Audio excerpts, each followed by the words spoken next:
The Unfiltered by Jade. Jade.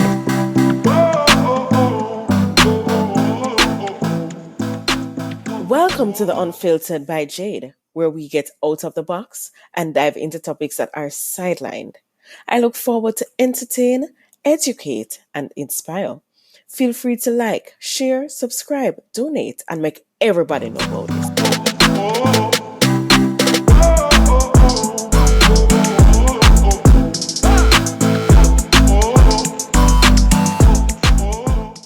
Beats by RB Records.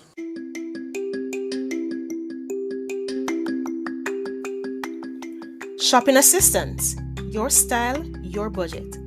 Our services include online and local shopping for individuals and businesses, personal shopping, purchasing of company and office supplies, importing and exporting small packages across Jamaica and worldwide, and helping you find unique gifts and items for all events and occasions. Contact us at 876-919-5195 or shoppingassistance2015@gmail.com. Shopping Assistance, your style, your budget.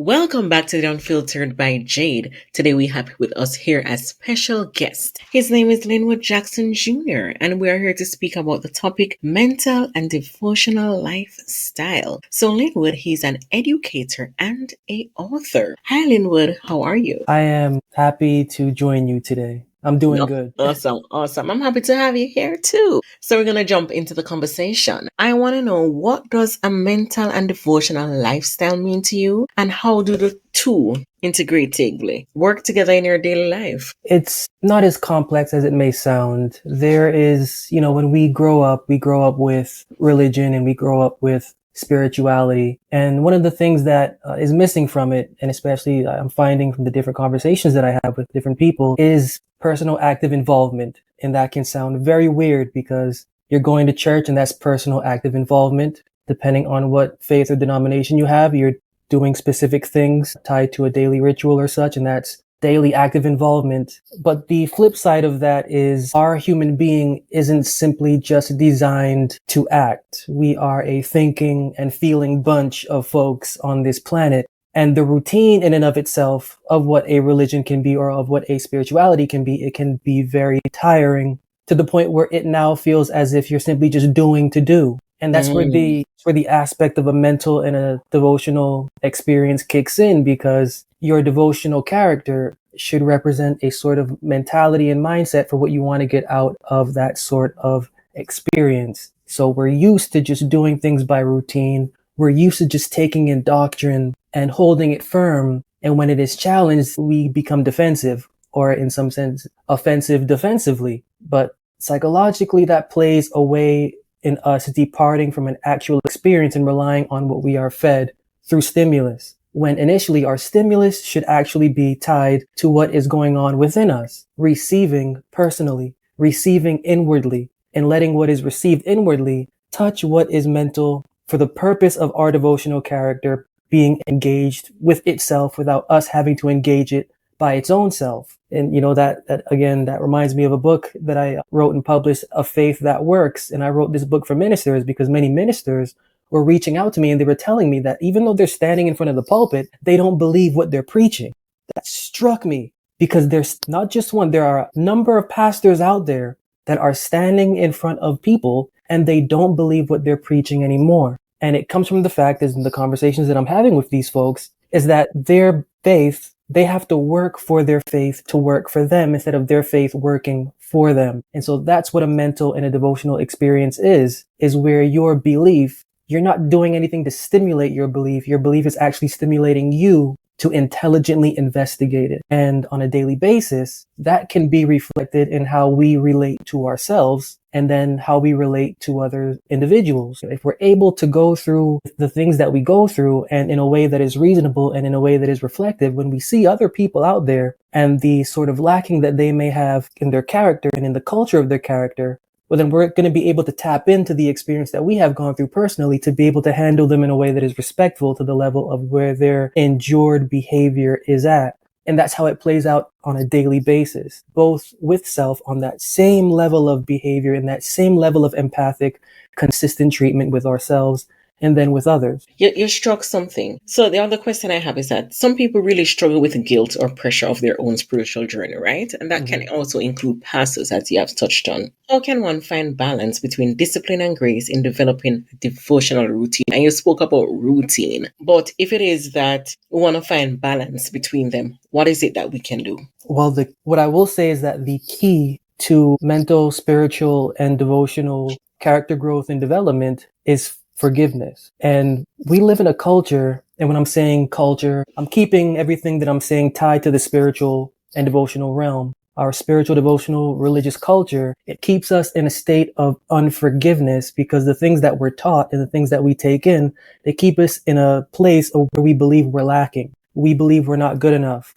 We believe that, God out there is seeing down on us and we need to do something to accept something to be seen in a better light by him or something along those lines.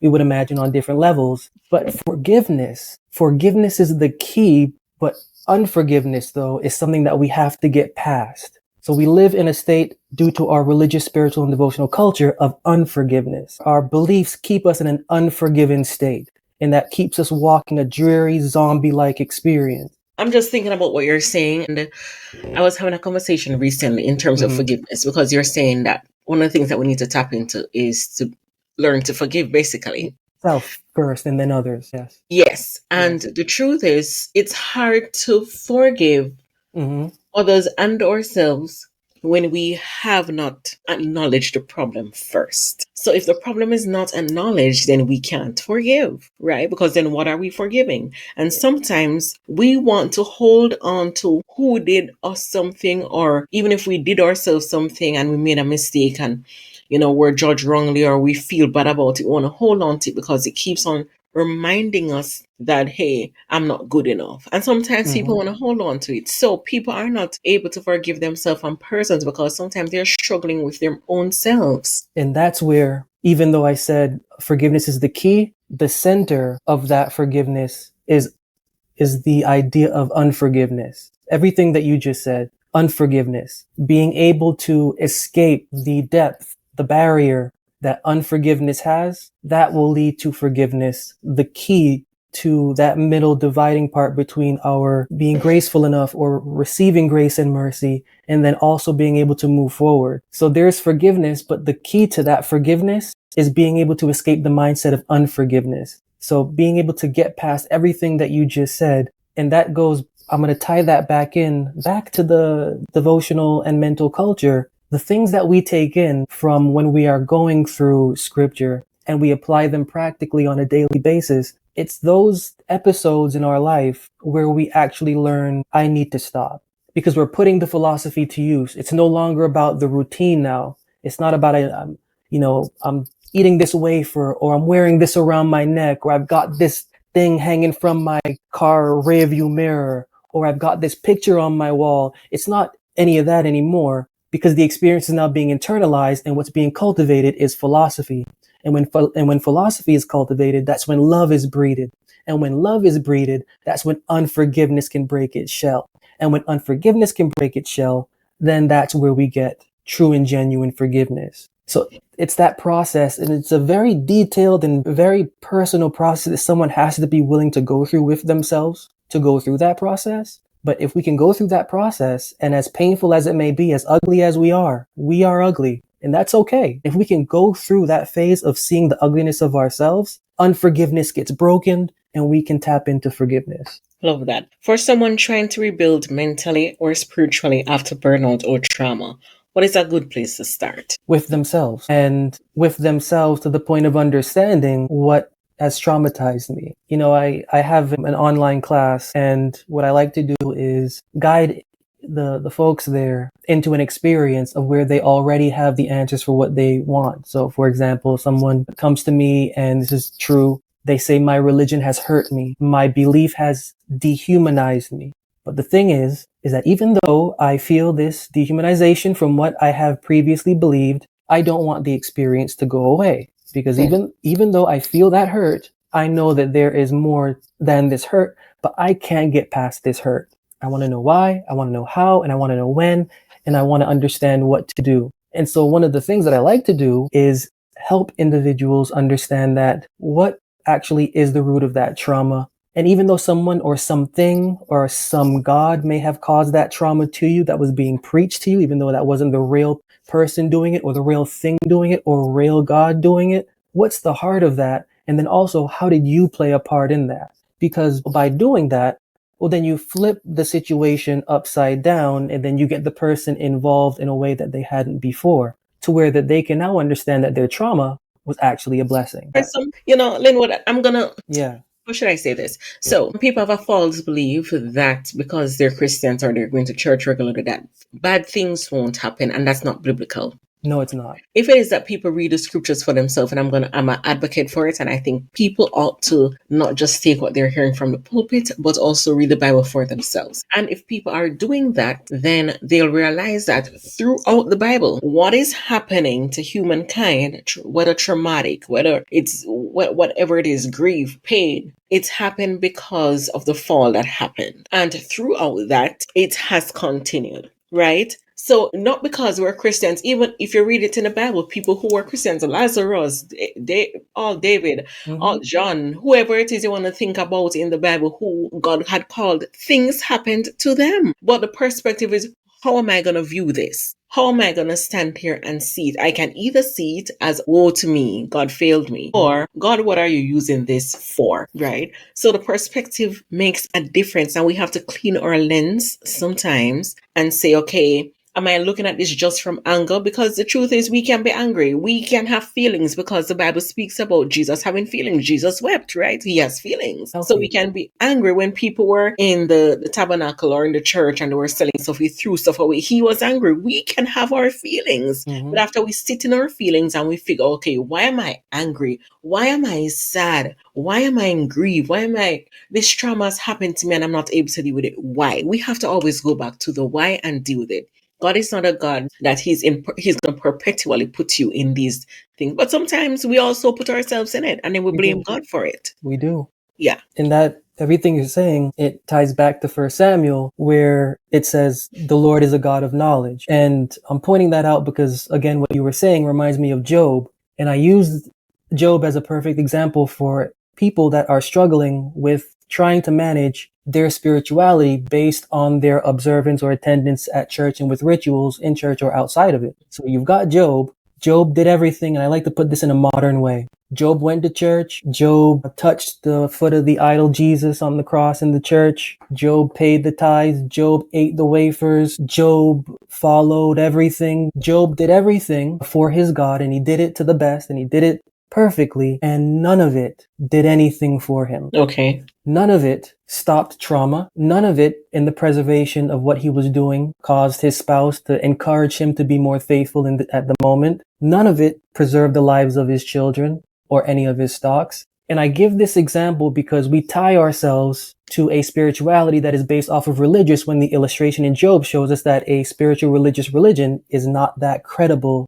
to the living God that is there. What's actually more credible is what comes after that. And what comes after that is a personal conversation of frustration with self, to the point that by the time you get to the end of the book of Job, self has now found itself reaching up in prayer into the one that it believes is injuring it, and then it finds its check. And when that check is found, humility is installed. And once humility is installed, now the wealth comes back to Job.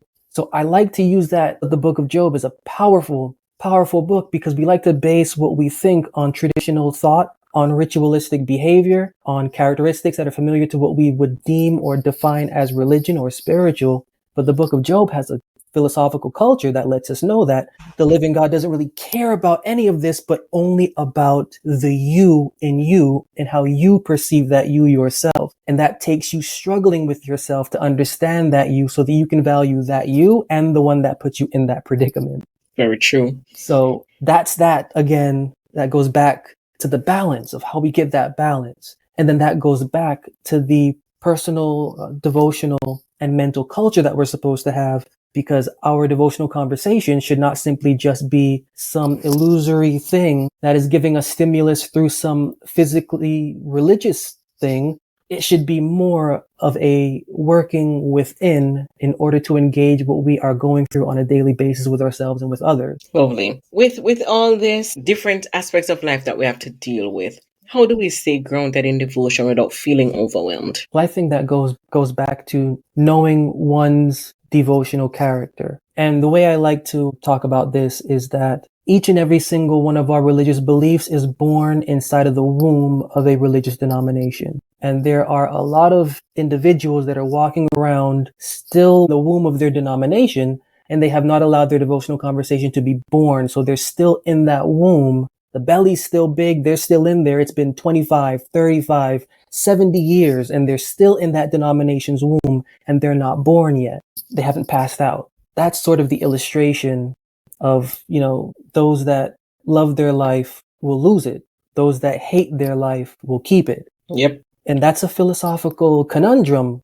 in the world that we live in, because not just holding this to the realm of religion. There's politics is a religion. Science is a religion. Everything out here is a religion. And everything out here that is a religion, and that those that advocate for it are in it, then that becomes their spirituality. And they're all stuck inside of this womb without being born individually, practically, and mentally to who they are. Their devotional character, whether that devotion is political or scientific or anything like that, their character is tied to the womb. Every single book, chapter, word, phrase, sentence within scripture is about exiting the womb of one's belief, exiting the womb of one's belief in order to draw closer to that belief. And in a sense of where the belief now, they are not the belief. They're not the belief.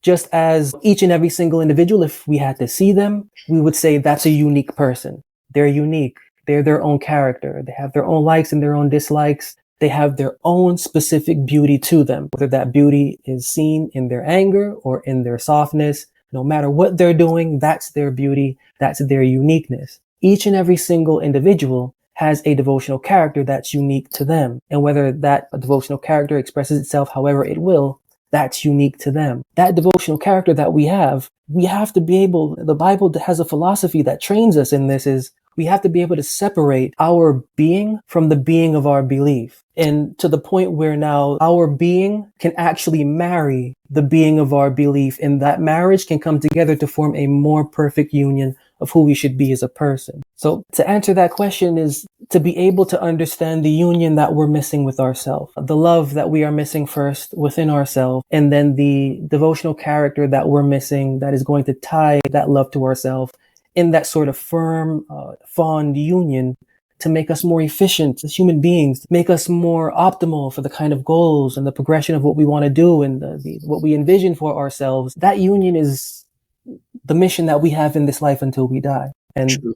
The Bible lays that out point by point in very complex ways, sure, poetic, sure, and through illustration, sure, but through the nitty gritty, it's about who we are in relation, not simply to the one that created us, but who we are in relation to actually who we are. Interesting. Linwood, what does peace of mind, how does it look to you? That is an interesting question. To me, my peace of mind, it's learning, and I know that that's why I say it's an interesting question, and I'm different. But, to me, peace of mind is learning. I don't believe in failure. Even though things, do not work out, that doesn't mean that there isn't a continuance. Learning to me is peace of mind, and being able to learn who you are within this shell of a thing we call a body, learning about the me, the us, the what we are, and then being able to take the me, the us, and the what we are, and then to transcribe that into the mind of the living God on a higher plane, and being able to work out, from what we take in from scripture, and then applying that to what we imagine that living God to be, and to what we imagine that living self within to be. To me, that's peace of mind, because going through that, I can then wake up 2 weeks from now and be a little bit more stable with being a human than I was 2 weeks before, because that's, the task. We're in this thing equally as human, and our deficiencies are the same as human. Our deficiencies are faults and such of that nature, in the different levels of psychological things that plague who we are. We all have the same thing, even though it may vary on different level, but it's the same thing. So being able to understand what we are as human, how we are as human, and where we can blossom from as human to now being within human. To me, I'm different. That's peace of mind. And going through this living experience, everything that the work I've done and the people I've been around, the one thing that I can say that this life is about learning how to connect with what we are away from the things that we are not. And then the living intelligence that regulates and guides everything that we would go through and do go through on a daily basis. Nice. I want you to tell us, Linwood, where is it that we can find you? If people want to buy your books, they want to have conversations with you, where is it that they can find you? You can find me on my website, linwoodjacksonjr.com. That's linwoodjacksonjr.com. My website has all contact info, all book info, videos on it that if you click, they go right to YouTube, books that if you click, they go right to Amazon. So everything is just right there at your fingertips on my website. Aye, look at you. Everything is right. I love that. Love that. Thank you so much for even sharing about this. It's important that, people take the time out not to just hear things, but to study things too. Yes. Right? Yes. Very true. Absolutely. That's quite important. So thank you for even bringing that out for us and reminding us that everything starts with us, whether it's forgiveness, whether it's mental devotion, whether it's how we rebuild ourselves spiritually from burnout and trauma. Everything begins with us. Yes. Thank you so much for bringing that out. And I want to say thank you so much also to my listeners for continuing to listen to The Unfiltered by Jade. And we'll be back next week, Tuesday. Thank you. Bam, bam, bam, bam.